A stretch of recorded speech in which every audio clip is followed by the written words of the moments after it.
I think he's one of the funniest congressmen that serves in Washington. And I mean that respectfully because a lot of them don't have a sense of humor. Louie Gohmert does, a Republican from the fine state of Texas. And you got to repeat, if you don't mind, why, with your smarts, you're not running for president. Well, the line of demarcation came in the Kennedy-Nixon debates. You know, people that listened on radio thought Nixon won. Those who watched television thought Kennedy won.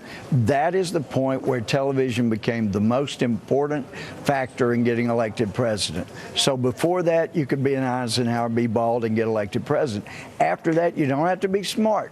But as Biden figured out, you got to have hair. That's why he had the transplant. So you're saying you don't think the American people would vote for you because you don't have a lot of hair? There's no getting out of the starting gate. If you're bald, I disagree fully. Yeah, you're a very smart, funny man. Who do you think won tonight? I know Ted Cruz is your candidate, but he was up against the wall on saying I wouldn't rescue a bank. It was on the brink. Yes, and look what happened. It appeared that John Kasich had been told, inject yourself, and that's one he would have regretted. He should have stopped when he said I could never leave those deposited on the vine, but his explanation. And then he went through and he said, as an executive, I would choose who could afford the loss, and the audience starts You don't booing. think your guy will have to regret those words? I'll let him go, because if he were the nominee, they'd lip them out. No, because Ted and I have talked about it, and he know what you may remember.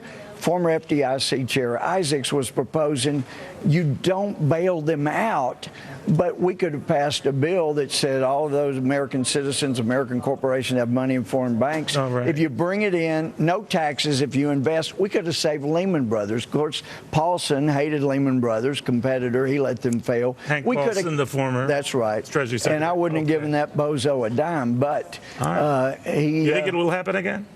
No, I don't. Really?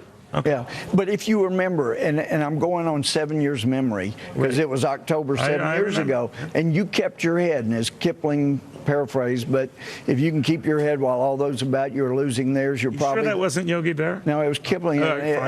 But you may be the reason they're losing theirs, but that's a little different.